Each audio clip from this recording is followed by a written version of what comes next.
Hello everyone, welcome to another episode of Music of the Week. I don't really have a lot to build up for this one. I've got my actual, the Talented Star on my lap. Let me just give you a better look at him. There we go. We've got 5 albums to go through for this. And there we go, adjust the camera and go through them as quick as we can. So, yeah, not much time to waste. Let's go. We start in Brighton, East Sussex, England for Architects and their 10th album, The Classic Symptoms of a Broken Spirit. This comes to us about a year and a half after For Those That Wish to Exist. And much like that one, I liked this one a lot too. I'm giving this one an A-. There was a lot of elements of it that really worked. I think my main issue with it, and, the only thing that's giving it an A- is the fact that it feels a bit rushed because it came out literally only a year and a half after the last one. Then again, I understand part of it is because of the whole sort of pandemic thing. I think they might have just had work left over for those that wish to exist. That might be a part of it. I'm not really sure. Hello. I still like a lot of the band stuff, though. I like their riffs. I like the more electronic elements that they actually work in pretty well here, to be honest. And they handle their production too. Bit of fluff in the air, and they do a really good job on that front as well. The performance is still good. Sam Carter is still a really good vocalist. Josh Middleton is fitting in better as a guitarist as well. Everyone does a really good job. Structurally wise, I think it can be maybe a little bit repetitive at times, but it's still got good build-ups and really, really good heavy moments. And yeah, the lyrics are still great as well. I like how it's got more of a sort of personal vibe. And yeah, it's just always a perspective they've been able to write about. It's not as political as their usual stuff is, but there is still some stuff, I think, about the environment and other things that they've covered regularly in previous albums. But this one feels more personal in that regard, and I do respect them for a lot of the boundaries that they try to push with this one. I think that they need to go bigger for their next one, but this was still really good work from a band who have been doing really good work for a long time. Next we go to Leuven, Belgium for Brutus and their 3rd album, Unison Life. Now this is another band I quite like. They haven't been around nearly as long as Architects have though. And the only other album I've listened to by Brutus was their album 3 years ago. Oh, so cute. It keeps stretching against me. Yeah, their 2019 album Nest, which was one of my favourites of 2019. And there's a very good chance that Unison Life will be one of my favourites of this year as well. Look at him. I'm giving this one an A+. He's so cute. Yeah, I loved pretty much every aspect of this album. The instrumental work, very crushing and heavy. He's trying to scratch himself. Go on. Yeah, love how complex the instrumental work is as well. Aside from being heavy, it's actually got really good technical moments and really good smart stuff as well. Got a lot of fluff on my laptop keyboard. I like the lyricism as well. I couldn't pick up much of a vibe from it, but there seemed to be a very good sort of mental health thing, maybe just breaking away from a toxic environment and something like that. And it does breathe through with a very good air of positivity, hence the album's name, just trying to push past the bullshit in life. And I do like that stance on it. The performances are really great as well. The lead singer, Stephanie something. Give me a moment.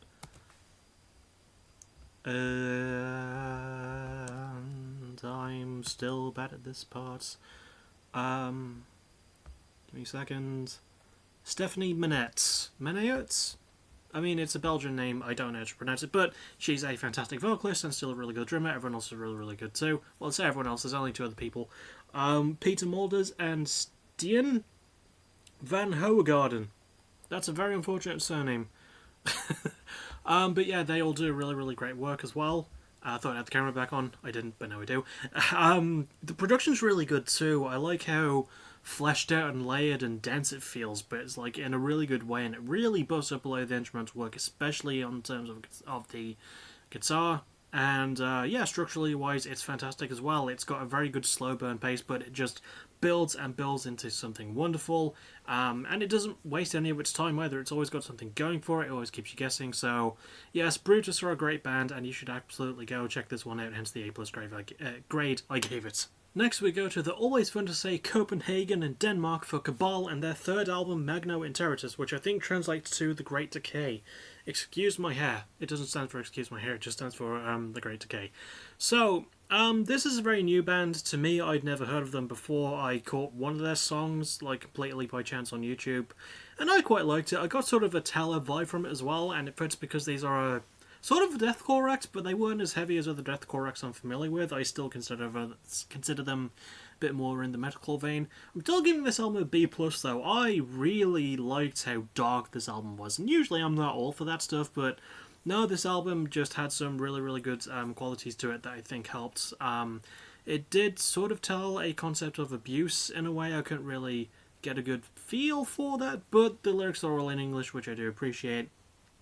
The production is really, really good too. I don't remember the name of the label this is on, but whoever it's on, very, very good job. I just like how thick this feels, and it gives it more of a deathcore vibe, even though it's very much a metalcore album, personally. The instrumental work tells that too. It's got a very sort of staticky sort of vibe to it, almost like King 810, but, good. I say that as though I've listened to King 810. I never have, and I never will. Fuck those guys. Well, specifically fuck David Cohn, but fuck that entire band, seriously. Anyway, back to this. Really like the instrumental work. Again, very crushing and heavy what it needs to be. Performances are really, really good. So, the lead singer, whatever his name is, I can't remember it because, Denmarkian name, Danish name, not the easiest thing to remember, but good job him, good job everyone else in the band. Structurally wise, it does suffer from a couple of the songs being a bit too short and just serving as bridges to other songs, but it's not a deal breaker, and sorry for cracking my knuckles, and it's still really good work on that front too. So I recommend giving this one a spin if you need some new heavy music from an area that doesn't really produce overly heavy stuff. But when they do, it's really, really good. Give this one a shot. Next we go to San Jose, California for Exhumed and their 8th album, To The Dead. And yes, I'm counting this as their 8th because they released a covers album in their back catalogue, and I don't count those, otherwise this would be technically their 9th. So these are an OG death grind act from way the hell back in the day. I should have mentioned also the genres of Architects and Brutus. Architects, post-hardcore metalcore band from Britain, some prog metal in there. Brutus, post-hardcore, post-rock, and I already mentioned Cabal. So we're back on Exhumed and their death grindy stuff. So yes, this album gets a B-. It's got the typical death grind trappings in there, and I think that's a very good way to put it. It is very typical in its way. It's got some really good crushing heavy riffs, and it does help the pacing a little bit, and I like the performances.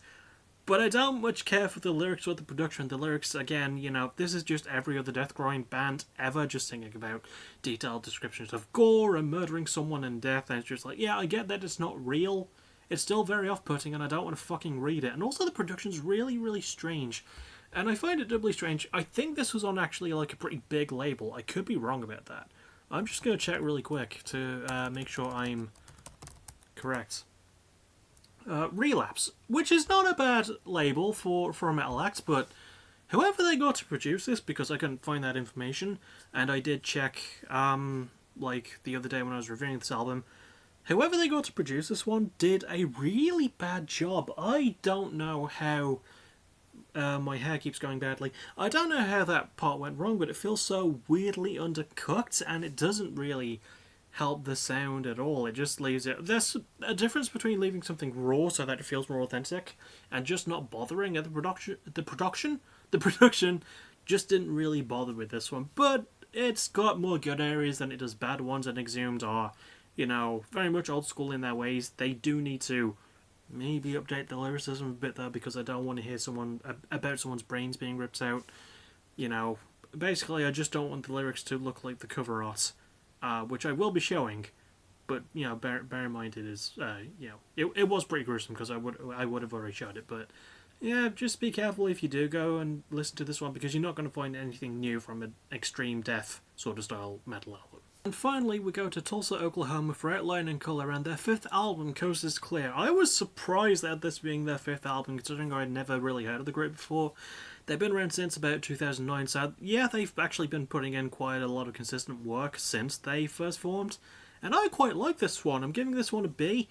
This was a very, very impressive, like, well, first showing for me, even though it's their fifth album. You can tell that they've been at this a while. They're a post-hardcore band with sort of a hard rock style of charisma, which is especially true of the lead singer, Michael Skaggs, and this is his first time lead singing for the band because he was with them pretty much since their start as their bassist, and, they're a band that's had a fair few lineup shifts, mostly just with old members just taking up new instruments, and if this is the lineup they're sticking with, I'm fine with it. Michael is a really, really good vocalist. I like the guitar work as well on this entire album. I think it's very, very good for post-hardcore, very straight, good riffy. Some solos, I wish there were a few more, but, it doesn't lean too hard into the rock stuff when it comes to that, and I am sort of appreciative of it, but I would have liked a bit more, man. Lyrics-wise, it does have a theme of betrayal and basically just a sort of fuck you, I don't need you in my life anymore kind of vibe, and it works. It doesn't really come off as whiny, which is very, very surprising. For this specific genre, it can come off as a bit too emo, whingy, but no, Airline and Colour managed to actually balance it out pretty well with a solid handling of the tone of the message. Production-wise, it's really good too. I'm scratching my head. I need a fucking haircut. Production-wise, it's really good too.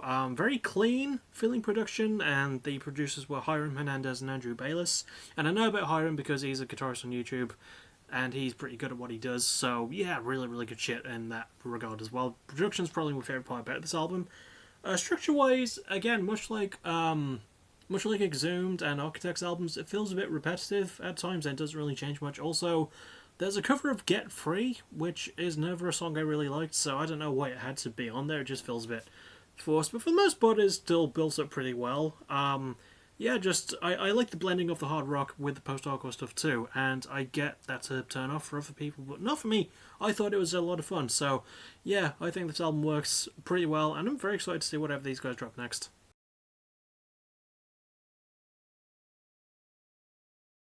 And that is about it. That is another 5 albums covered. I will see you all technically tonight, because hopefully I should have my last part of the Costume Quest Let's Play uploaded on private, and then I'm going to put it all up in public in Let's Play format in a playlist.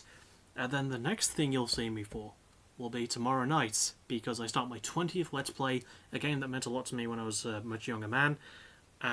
It's going to be Zone of the Enders. I cannot wait to start playing that. But yeah, that's the next major thing I have to promote myself for. Obviously, I'm going to be trying to play it more over the weekend. And possibly Sunday, there might be a Fight the Night review to talk about. I don't know if there is, and I don't know if there isn't, but I think there is an event this weekend. So yeah, that'll be a lot of fun. As always, going to be quite busy over the weekend, so I'll see you over the weekend. But definitely tomorrow night for Zone of the Enders, my 20th Let's Play. It's going to be good. As always, thank you for watching. You're awesome. Bye-bye.